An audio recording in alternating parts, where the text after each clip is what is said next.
በስመ አብ ወወልድ ወመንፈስ ቅዱስ አሐዱ አምላክ።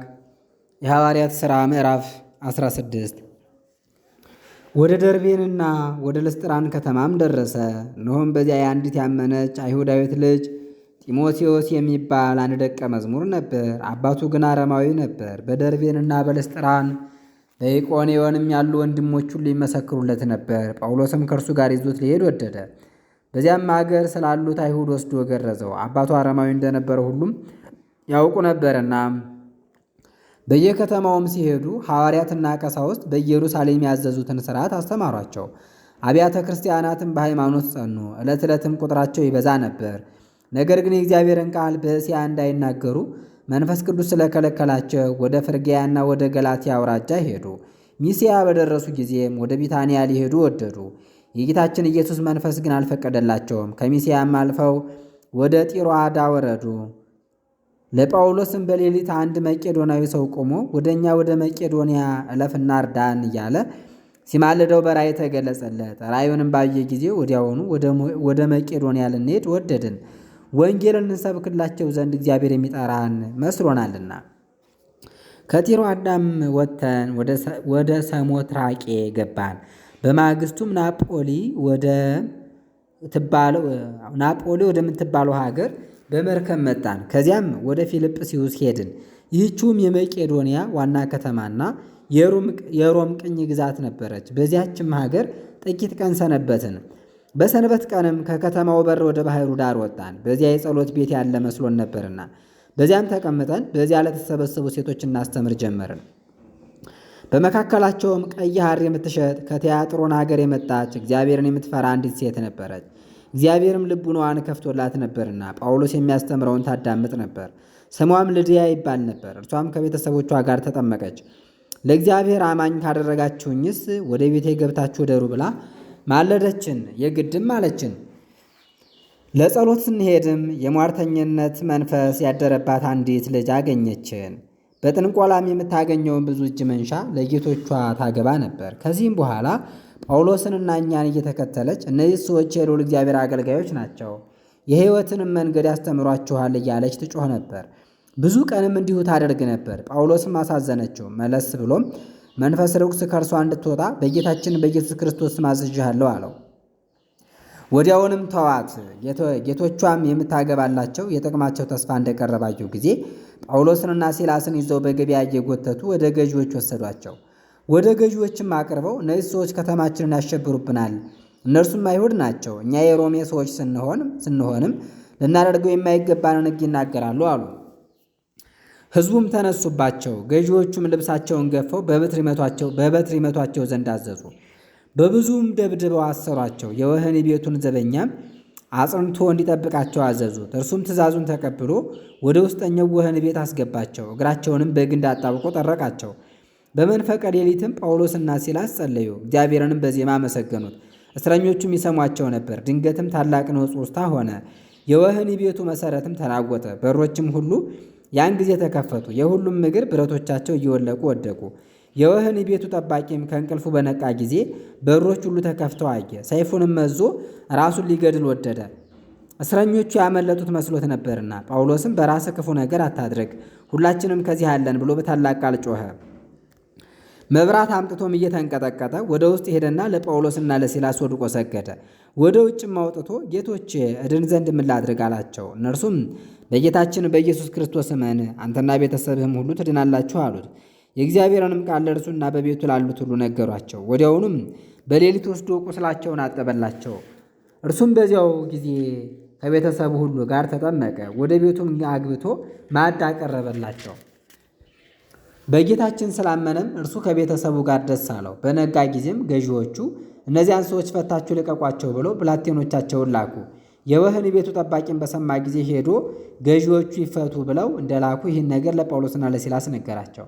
አሁንም ውጡና በሰላም ሂዱ አላቸው። ጳውሎስ ግን እኛ የሮም ሰዎች ስንሆን ያለ ፍርድ በአደባባይ ገረፉን፣ አሰሩንም። አሁንም በስውር ሊያወጡን ይሻሉ፣ አይሆንም፣ ራሳቸው መጥተው ያወጡና አላቸው። ብላቴኖቻቸውም ሄደው ይህንን ነገር ለገዢዎቹ ነገሯቸው። የሮም ሰዎች መሆናቸውንም ሰምተው ደነገጡ። መጥተውም ከከተማቸው እንዲወጡ ማለዷቸው። ከወህኒ ቤቱም ከወጡ በኋላ ወደ ልድያ ቤት ገብተው ወንድሞችን አገኙ፣ አጽናንቷቸውም ሄዱ። የሐዋርያት ሥራ ምዕራፍ 17 አንፊጶልና አጶሎንያ ወደሚባሉ ሀገሮችም ሄዱ። የአይሁድ ምኩራብ ወዳለበት ወደ ተሰሎንቄም ደረሱ። ጳውሎስም እንዳስለመደው ወደ እነርሱ ገብቶ 3 ሳምንት ከመጻሕፍት እየጠቀሰ ሲከራከራቸው ሰነበተ። ክርስቶስ እንዲሞት ከሙታንም ተለይቶ እንዲነሳ እየተረጎመና እያስተማራቸው ይህ እኔ የነገርኳችሁ ኢየሱስ እርሱ ክርስቶስ ነው ይል ነበር። ከእነርሱና ከደጋጎች አረማውያንም ብዙ ሰዎች ከታላላቆች ሴቶችም ጥቂቶች ያይደሉ አምነው ከጳውሎስና ከሲላስ ጋር ሆኑ። የማያምኑ አይሁድ ግን ቀኑባቸው። ከገበያም ክፉዎች ሰዎችን አምጥተው ሰዎችንም ሰብስበው ሀገሪቱን አወኳት። ፈለጓቸውም፣ የኢያሶንን ቤትም በረበሩ። ወደ ሕዝቡም ሊያወጧቸው ሽተው ነበር። ባጧቸውም ጊዜ ኢያሶንን ጎተቱት። በዚያም የነበሩትን ጓደኞች ጭምር ወደ ሹሞቹ ወሰዷቸው። እየጮሁም እንዲህ ይሉ ነበር፣ ዓለምን የሚያውኳት እነዚህ ናቸው፣ ወደዚህም መጥተዋል። ይህ ኢያሶንም ተቀበላቸው። እነርሱም በቄሳር ላይ የወንጀል ሥራ ይሠራሉ፣ ሌላ ሕግንም ያስተምራሉ፣ ኢየሱስም ሌላ ንጉሥ ነው ይላሉ። ሕዝቡና የከተማው ሹሞችም ይህም በሰሙ ጊዜ ታወኩ። ከኢያሶንና ከጓደኞቹም ዋስ ተቀብለው ለቀቋቸው። ወንድሞች ግን ጳውሎስንና ሲላስን በሌሊት ወደ ቤርያ ሸኟቸው። ወደዚያም በደረሱ ጊዜ ወደ አይሁድ ምኩራብ ገቡ። በተሰሎንቄ ካሉትም እነርሱ ይሻላሉ፣ በፍጹም ደስታ ቃላቸውን ተቀብለዋልና። ነገሩም እንዳስተማሯቸው እንደሆነ ለመረዳት ዘወትር መጻሕፍትን ይመረምሩ ነበር። ከመካከላቸውም ያመኑ ብዙዎች ነበሩ። ከአረማውያን ወገን የሆኑ ብዙ ደጋግ ሴቶችም ነበሩ፣ ወንዶችም ብዙዎች ነበሩ። በተሰሎንቄ የነበሩ አይሁድ ግን ጳውሎስ በቤርያ የእግዚአብሔርን ቃል እንዳስተማረ ባወቁ ጊዜ ወደዚያ መጥተው ሕዝቡን አወኳቸው። ያን ጊዜም ወንድሞች ጳውሎስን ሸኝተው ወደ ባሕር አደረሱት። ሲላስና ጢሞቴዎስ ግን በዚያው ቀሩ። ጳውሎስን የሸኙት ሰዎችም እስከ አቴና ከተማ ድረስ አብረውት መጥተው ነበርና ፈጥነው ይከተሉት ዘንድ ወደ ሲላስና ወደ ጢሞቴዎስ ላካቸው። ተመልሰውም ሄዱ። ጳውሎስም በአቴና ሆኖ ሲጠብቃቸው ከተማው ሁሉ ጣዖት ሲያመልኩ ባየ ጊዜ ልቡናው ተበሳጨ።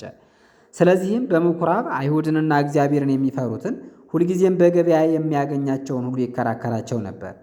የኤፌቆሮስን ትምህርት ከተማሩ ፈላስፋዎች መካከልና ረዋቅያውያን ከሚባሉት ወገን የሆኑ ሌሎች ፈላስፎችም የተከራከሩት ነበሩ። እኩሌቶችም ይህ ለፍላፊ ምን ሊናገር ይፈልጋል ይሉ ነበር።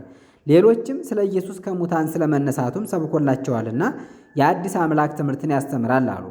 ይዘውም አርዮስፋጎስ ወደሚባል ሸንጎ ወሰዱት። እንዲህም አሉት፣ ይህን የምታስተምረውን አዲስ ትምህርት እናውቅ ዘንድ ይቻለናልን? እስቲ ንገረን፣ በጆሮአችን እንግዳ ነገር ታሰማናለህና እኛም ይህ ነገር ምን እንደሆነ ልንረዳ እንወዳለን።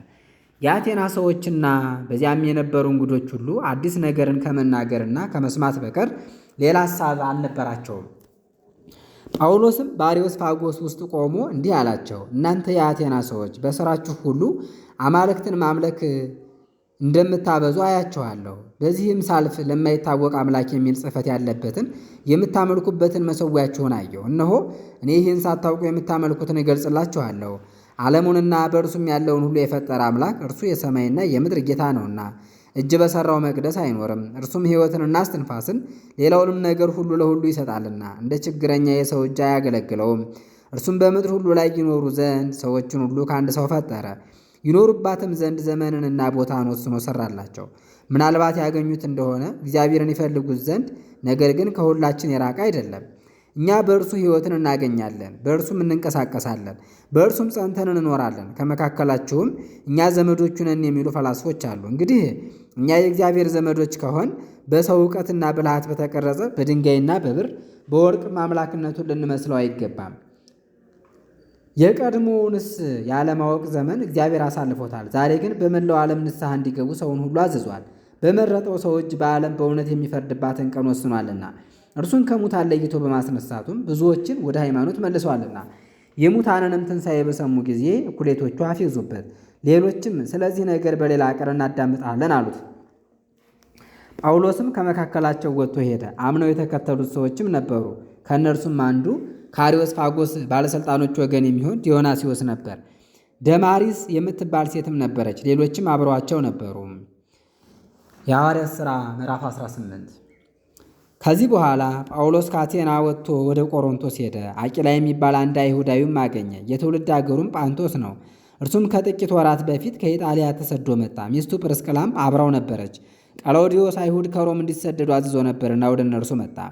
ሥራቸው አንድ ስለነበረ ድንኳን ሰፊዎችም ስለነበሩ ከነርሱ ጋር አብሮ ኖረ። በአንድነትም ይሰሩ ነበር። ጳውሎስም በየሰንበቱ በምኩራብ ይከራከራቸው ነበር። አይሁድንና አረማውያንንም ያሳምናቸው ነበር። ሲላስና ጢሞቴዎስም ከመቄዶንያ በወረዱ ጊዜ ጳውሎስ ኢየሱስ እርሱ ክርስቶስ እንደሆነ ለአይሁድ እየመሰከረ ቃሉን በማስተማር ይተጋ ነበር። እነርሱም በተቃወሙትና በሰደቡት ጊዜ ልብሱን አራግፎ እንግዲህ እኔ ንጹሕ ነኝ፣ ደማችሁ በራሳችሁ ላይ ነው፣ ከእንግዲህስ ወዲህ ወደ አሕዛብ እሄዳለሁ አላቸው። ከዚያም አልፎ ስሙ ዮስጦስ ወደሚባል እግዚአብሔርን ወደሚፈራ ሰው ቤት ገባ። ቤቱም በምኩራብ አጠገብ ነበር። የምኩራብ አለቃ ቀርስጶስም ከነ ቤተሰቡ በጌታችን በኢየሱስ ክርስቶስ አመነ። ከቆሮንቶስ ሰዎችም ብዙዎች ሰምተው አምነው ተጠመቁ። ጌታችንም ጳውሎስን በሌሊት ራእይ እንዲህ አለው፣ አትፍራ፣ ነገር ግን ተናገር፣ ዝምም አትበል። እኔ ከአንተ ጋር ነኝና ማንም ሊጎዳህ የሚነሳብህ የለም። በዚች ከተማ ብዙ ሕዝብ አሉኝና። ጳውሎስም የእግዚአብሔርን ቃል እያስተማራቸው ዓመት ከ6 ወር በቆሮንቶስ ተቀመጠ።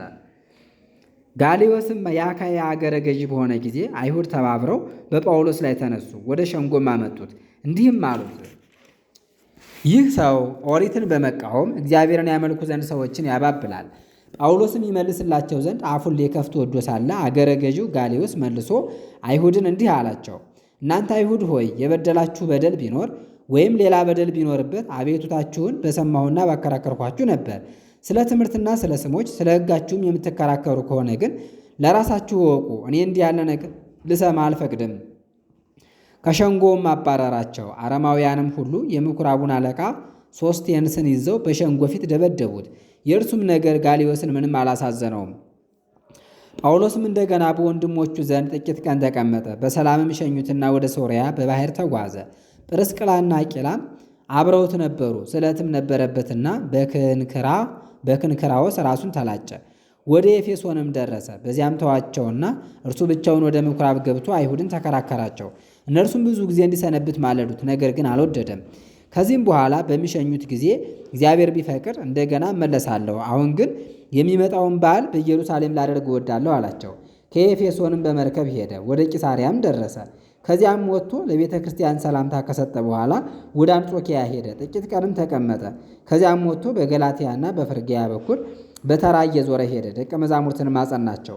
በእስክንድሪያም የሚኖር ንግግር የሚችልና መጽሐፍን የሚያውቅ አጵሎስ የሚባል አንድ አይሁዳዊ ሰው ወደ ኤፌሶን መጣ። እርሱም የእግዚአብሔርን መንገድ የተማረ ነበር። ስለ ኢየሱስ ክርስቶስም ሊያስተምርና ሊመሰክር ከልቡ የሚተጋ ነበር።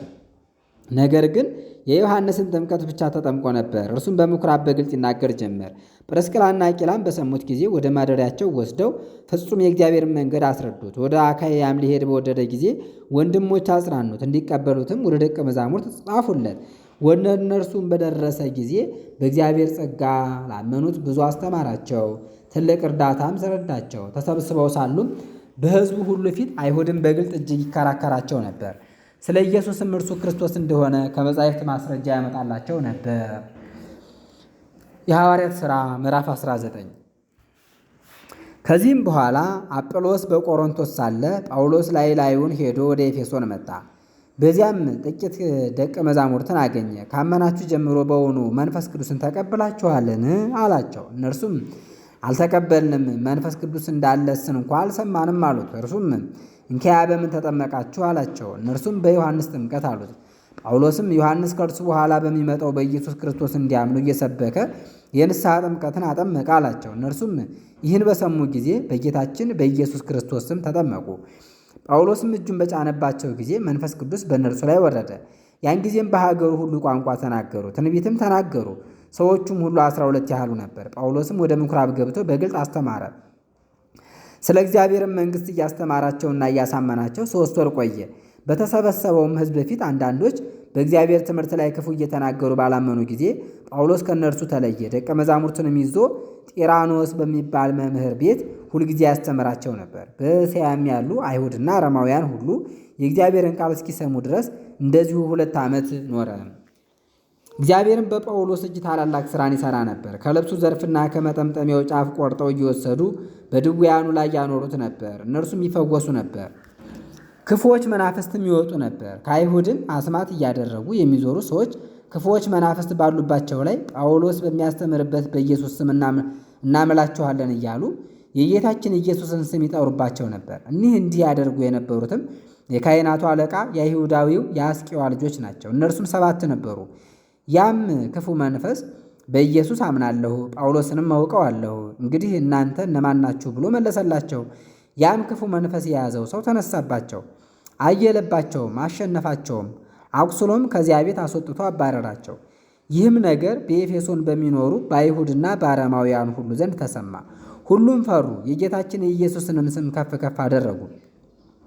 ያመኑትም ሁሉ እየመጡ ስለሰሩት ንስሐ ይገቡ ነበር። ብዙዎች አስማተኞችም መጽሐፎቻቸውን እየሰበሰቡ እያመጡ በሕዝቡ ሁሉ ፊት በእሳት ያቃጥሉ ነበር። ያቃጠሏቸው የመጽሐፎች ዋጋም 50 ሺህ ብር ነበር። እንዲህም እያለ የእግዚአብሔር ቃል በኃይል ያድግና ይበረታ ነበር። ይህም ከተፈጸመ በኋላ ጳውሎስ በመቄዶንያና በአካይያ በኩል አልፎ ወደ ኢየሩሳሌም ሊሄድ በልቡ አሰበ። እዚያም ከደረሱ በኋላ ሮሜን ላያት ይገባኛል አለ።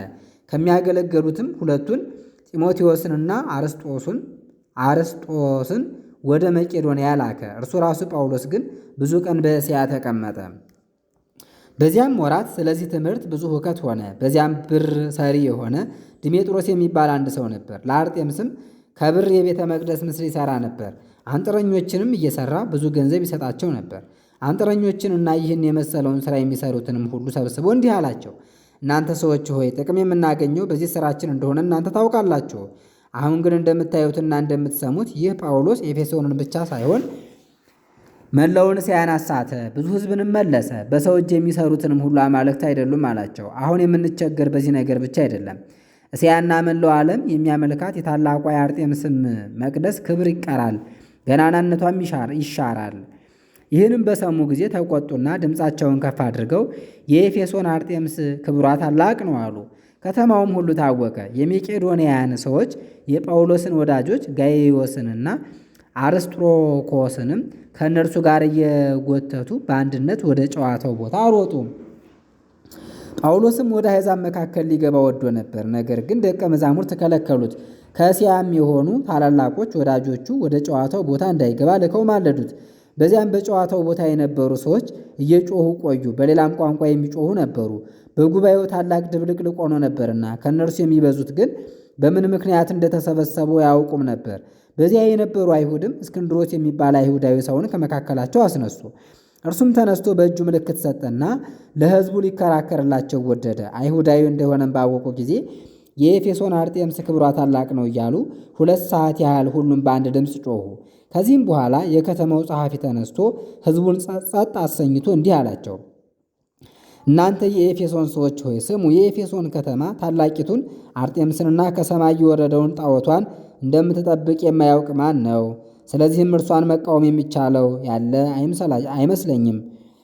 አሁንም ይህን በጠብና በክርክር ሳይሆን በቀስታ ልናደርገው ይገባል። የአማልክትን ቤት ያልዘረፉትንና በአማልክቶቻችን ላይ ክፉ ቃልን ያልተናገሩትን እነዚህን ሰዎች እነሆ ወደዚያ አምጥታችኋቸዋል። ድሜጥሮስና ከእርሱ ጋር ያሉ አንጥረኞች ግን በማንም ላይ ጠብ እንዳላቸው እርስ በርሳቸው ይከራከሩ።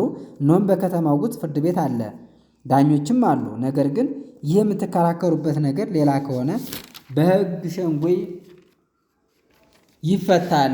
ዛሬም በደል ሳይኖር ባመጣችሁብን ክርክር እኛ እንቸገራለንና ስለዚህ ክርክር የምንወቃቀሰው ነገር የለም። ይህንም ብሎ ሸንጎውን ፈታም። የሐዋርያት ሥራ ምዕራፍ 20። ክርክሩም ከተፈጸመ በኋላ ጳውሎስ ደቀ መዛሙርቱን ጠራና አጽናናቸው፣ ተሰናበታቸውም። ወጥቶም ወደ መቄዶንያ ሄደ።